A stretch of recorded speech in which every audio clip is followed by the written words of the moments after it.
Kim, as we talk about kind of words and buzzwords that are happening right now, I think flexibility is the one that seems to be coming up the most as part of upfront conversations, or just in general as our clients think about needing to commit to future investments. And there's always been this risk reward and trade-off about what long-term partnership commitments upfronts mean. So when you guys think about flexibility, I mean, for us, it could mean so many different things. It could mean I can get out of more money closer to air date. It means I could shift money around. How are you guys thinking about flexibility? How do you work that into your business planning? Because it has a huge impact for you guys too. You've built a model that's been around for quite some time. And actually, if I could ask, maybe as you think about, coming from the publishing world, like, are there things that you learned in that space that you're like, oh, I wish I'd known that then, or now that I do know this, how do you bring that into this space? Sure. It's a great set of questions. On the last one first, I would say, shoulda, woulda, coulda. Hindsight is always 2020. But yes, over the last 10 years, I've been at Time Inc. and Condé Nast and Say Media, all in the digital publishing and print publishing space.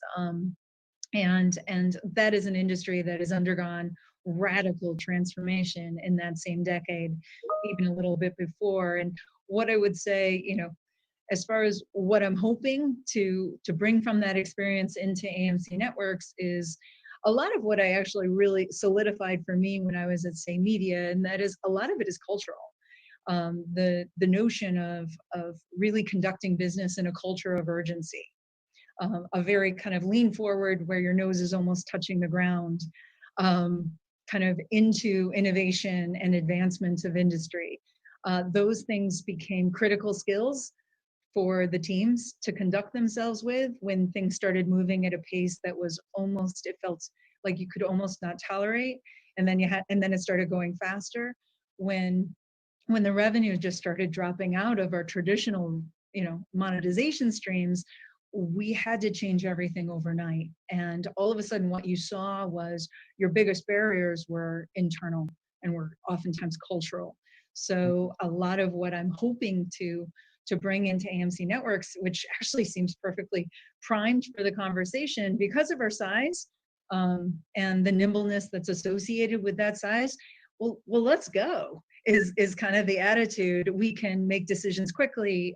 We can forge partnerships quickly, and we can kind of drive, be a driver on the innovation side. And I think that's manifested in our distribution strategy. I think that's manifested, which I'd love to talk a little bit.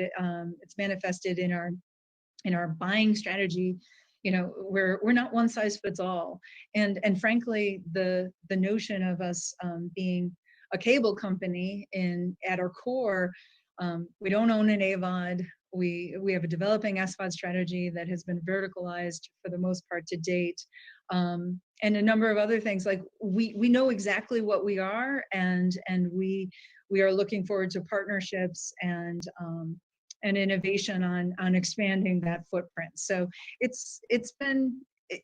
I've actually had just the best experience you could imagine in the last 9 months, and everyone seems ready to go. But so much of it is actually letting people know that we're going to try a lot of things. It's going to take a lot of work. Some of it's going to work really well. Some of it's going to be a huge failure. All of that is great. And we're going to just and that's just going to be the way it is now moving forward. And we're all going to stay employed here or elsewhere. We're all going to have that critical skill set that you need to have to thrive in the industry. And we're going to bring each other along best we can in that wild ride. Yeah. In a way, there's like a spoil of riches for us. There are so many good ideas. And I say this a lot, like for your side, we meet with people and there's so rarely a bad idea. Like the intent of all of the change that's happening is good. Everybody's trying to find a new way to be more effective, to be more efficient, to help businesses grow. So the intent is there. And I love your sentiment about let's go. Like that's got to be the number one thing, right? Like we have to try these things. They may not be perfect. They may not be as scaled as buying a traditional unit in The Walking Dead 5 years ago where I just met, 20 million people, no problem, and I move on. Like we need to think of different ways to do that because consumers are completely viewing television and video differently. And that's only been accelerated by what's happened in the last 14 weeks. So as buyers, and I think as sellers, I mean, I've always thought them really critical that you have all three parties involved, right? We need buyer, seller, and client all at the table, mutually deciding how do we move forward. So that's partnership. Speed is critical because if we wait for the perfect solution, we will be waiting forever. I mean, even our current measurement systems of the last 20 years across all channels aren't perfect, but they became what we traded against. So now let's change that. And let's say, ultimately, I'm trying to help my clients sell and your clients sell one more product. So how do we move that off the shelf? And I love that theory of let's go do something different. So as we think about consumers, they control all of this, right? Like they're the end game, that we need them to buy something. So let's go find them where they're watching. So as you think about your content, I mean, previous to you a little bit, but you can take some credit if you want. You put Walking Dead on Sunday nights at 9 and everybody showed up to watch it because it was buzzworthy. And I think in particular in cable, or even if you look at Netflix now, the top 10 shows, they change every day because people come in and come out, and this cable network's up and this cable network's flat, and you never know like what's going to drive that. But how do you guys think about your content distribution strategy, knowing that it's not Sundays at 9, Thursdays at 8, it's just get it to as many people? So how do you think about that? Yeah, I think you're bringing up such great points. I feel like it's all of the above. So, the reality is appointment viewing, while not the norm anymore, is still hugely important to a large audience. So we still have 2 million people logging in on Sunday night, and they like that notion of appointment viewing. That's how they like to watch The Walking Dead. And while that number is not 10 million, it is still of substance. And we're the largest show on cable and have been for 10 years running. So that's something we still take very seriously and still very much service that audience.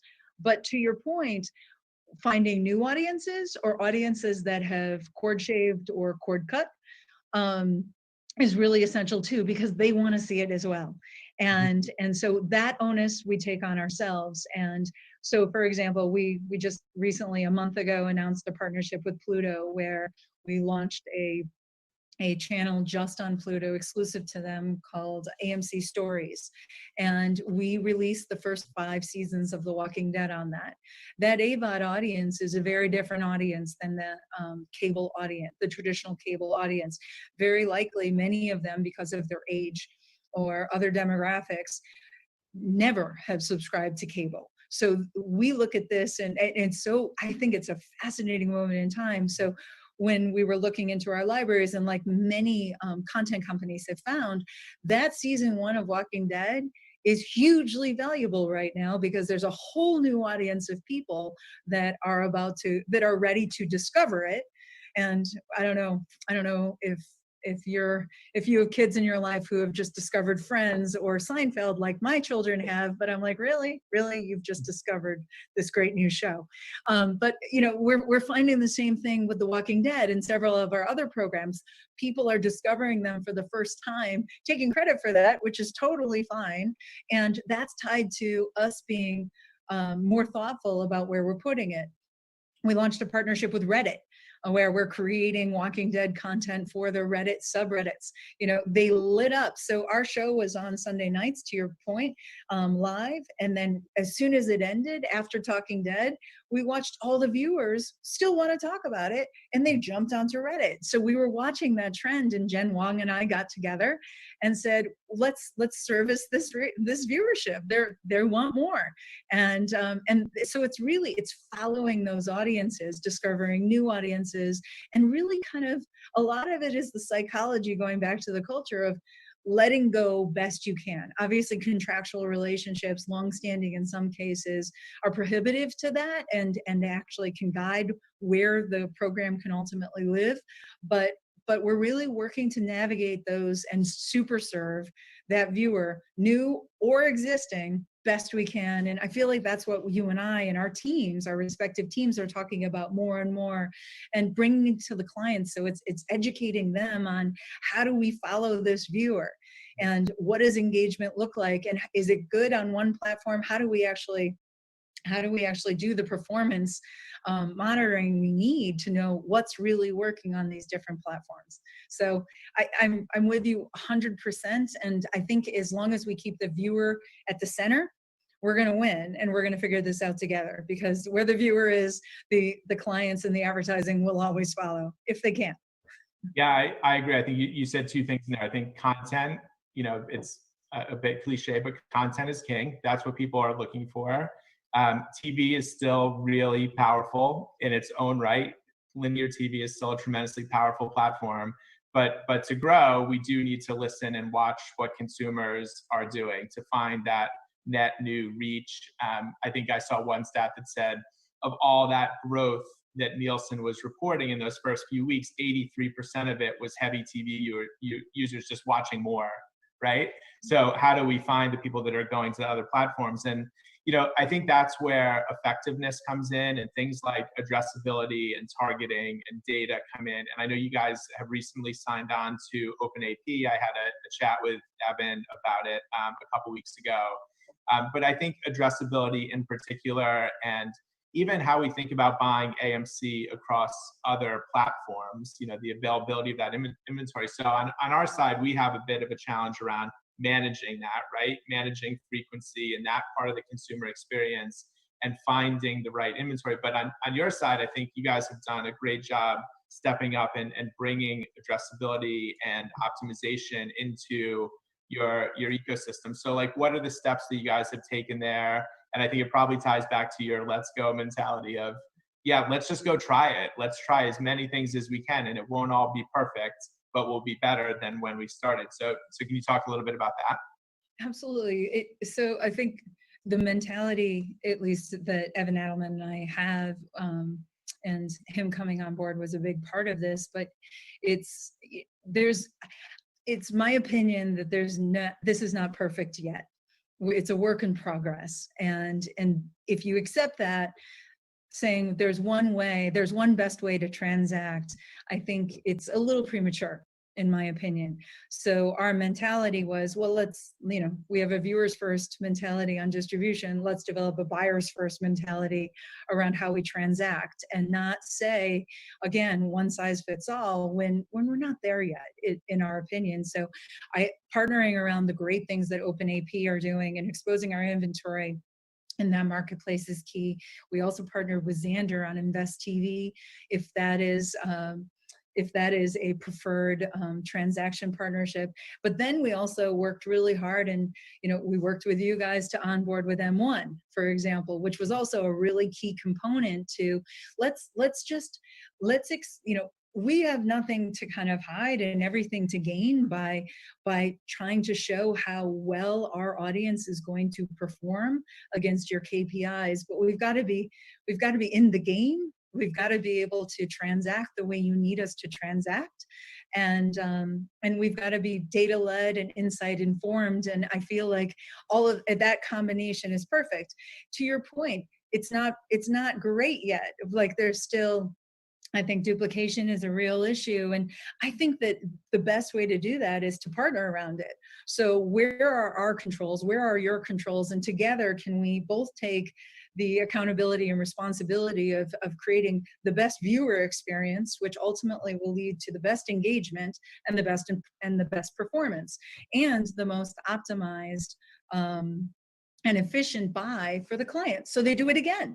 Like, I don't mean to oversimplify, but I feel like if we can come together as partners and just kind of put what we know and have learned on the table, learn from things that haven't gone well, but don't let that define the relationship. It's too early to let anything define a relationship in this space. So I'm hugely, obviously, encouraged and enthusiastic about where the industry is going, and feel like we're kind of, let's go, we're in. Is our attitude on this.